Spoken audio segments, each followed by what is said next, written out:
गर्मी की रात थी। गांव में कई घंटों बाद अभी अभी बिजली आई थी। सीमा, उसकी मां कमला और छोटा भाई सोनू घर के आंगन में सोने की तैयारी कर रहे थे। तभी दादी ने धीरे से कहा, आज रात कोई भी छत वाला पंखा चालू नहीं करेगा। दादी, इतनी गर्मी में बिना पंखे के कौन सोएगा? दादी का चेहरा अचानक डर से भर गया, क्योंकि पिछले साल इसी रात पंखे से एक औरत भटकते हुए दिखाई दी थी।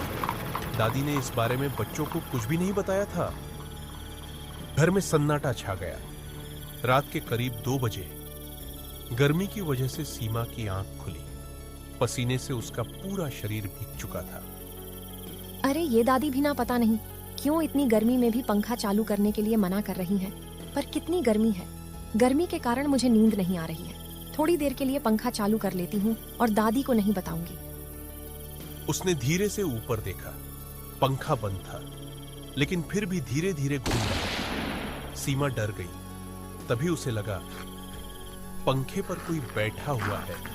लंबे बाल, उल्टे पैर और डरावनी आंखें लगातार सीमा को ही घूर रही थी। सीमा चीखने ही वाली थी कि ऊपर से आवाज आई, पंखा चालू मत करना वरना अंजाम बहुत बुरा होगा। सीमा डरकर चादर में छुप गई। लेकिन तभी उसका छोटा भाई सोनू नींद में उठकर स्विच की तरफ जाने लगा। सीमा धीरे से बोली, है भाई, आगे मत जाओ। देखो पंखे के ऊपर कोई बैठा है, वह तुम्हें पकड़ लेगी। लेकिन देर हो चुकी थी। पंखा चालू हो गया और अगले ही सेकंड पंखे से किसी के जोर जोर से हंसने की आवाज आने लगी।